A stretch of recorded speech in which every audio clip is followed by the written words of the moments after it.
गुरु बिन देते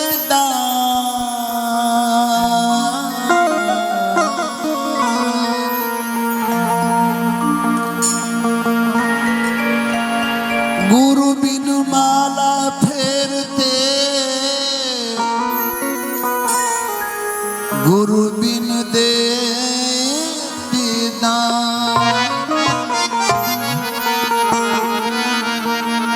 गुरु बिन सब निष्फल गयो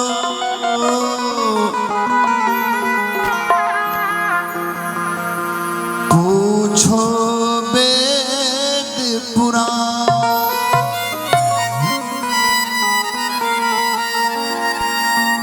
जर जायो ऐसो जीवन भजन बिना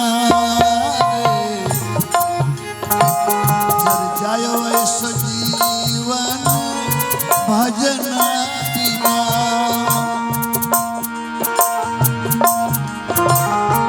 पर्वत सुना वृक्ष बिना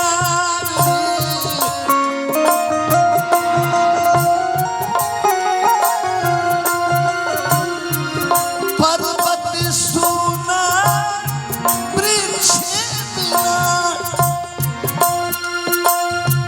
वृक्ष है पात बिना रे जर जायो ऐसो जीवन भजन बिना जर जायो ऐसो जीवन भजन बिना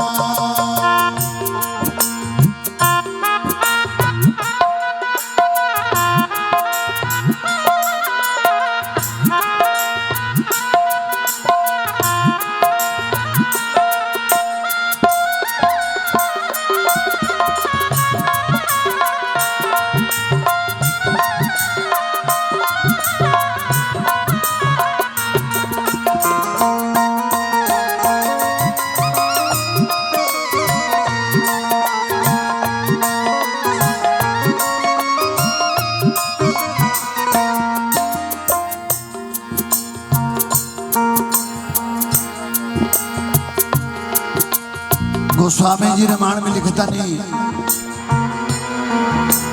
बड़े भाग मनुष्य तन पावा सुर दुर्लभ सत ग्रंथन गावा। बड़ा भाग से अच्छा कर्म कमाई से पूर्व जन्म के तपस्या से ई शरीर मिलल बा ए मृत लोक में। अब फिर जौन आदमी करी ओकरा अनुसार फिर हमरा जोनी मिली। अब 184 में जाए आके फिर मनुष्य जोनी मिली ई रउआ हमरा कर्म के ऊपर डिपेंड करता। भगवान बुद्ध जब महल से निकलले रथ पर चढ़ करके तो देखले कि एक बूढ़ा लाठी लेके जाता। पूछले जे ये कौन है? मंत्री बतौला से जी बूढ़ा आदमी है। ये बूढ़ा क्या होता है? कहे कि महल से कबो निकलने ना ले, जब से जन्म ले ले तब तक जान तक उनका के कबो बाहर निकले ना दिहल गए रहे। जे बाहर के दुनिया देखबे मत करो।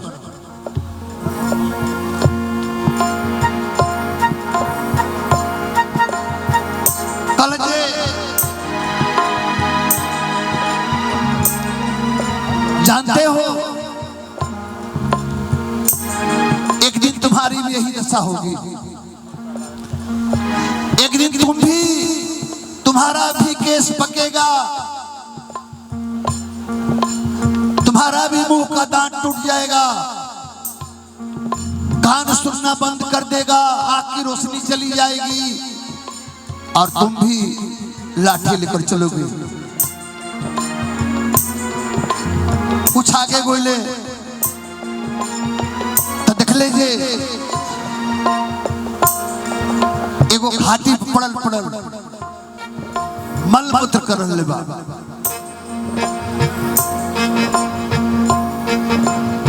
बतौला ये जानते हो तुम्हारी भी गति एक दिन होगी। तुम भी पड़े पड़े खाट पर मलमूत्र करोगे, तुम्हारी तिरिया तुम्हारे तरफ देखेगी नहीं, घिनाएगी। मलमूत्र फेंकना तो दूर की बात है, वो तुम्हारे पास भी नहीं आएगी। और जानती हो ये तुम्हारी भी दशा एक दिन होगी। एगो मृतक जात रहे 10-50 गो पीछे पीछे, राम नाम सत्य है, राम नाम सत्य लोग जात रहे। कलेजे देखिए ये तुम्हारी भी गति होगी। तुम भी एक दिन मरोगे और तुम्हारे पीछे भी 50-100 लोग होंगे और राम नाम सत्य बोलते हुए स्मशान घाट की तरफ जाएंगे।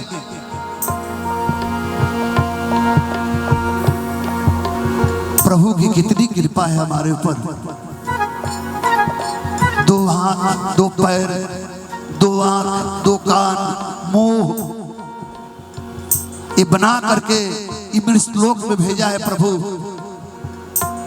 कितना एहसान हमारे ऊपर है, लेकिन हम एहसान फरोश आदमी हैं जो उस प्रभु का एक बार नाम नहीं आता जुबान पर।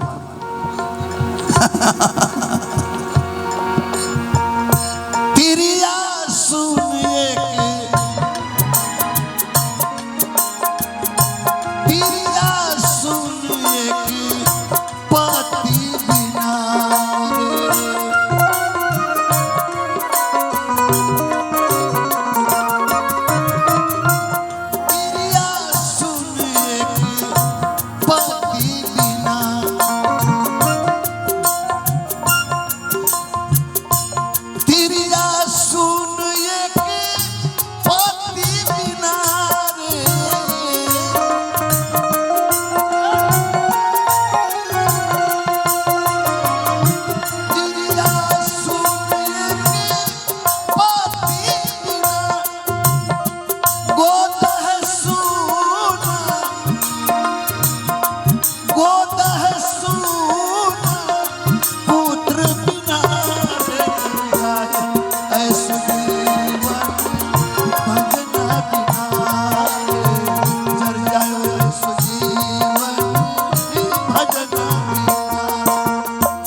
करे वाला दिया बाती करे वाला भी क्यों ना होके तो बहुत बड़ा दोष होला।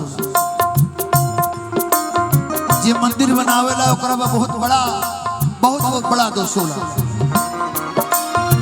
मंदिर तो केहू बनवा दी, बाकी मंदिर बनवला के बाद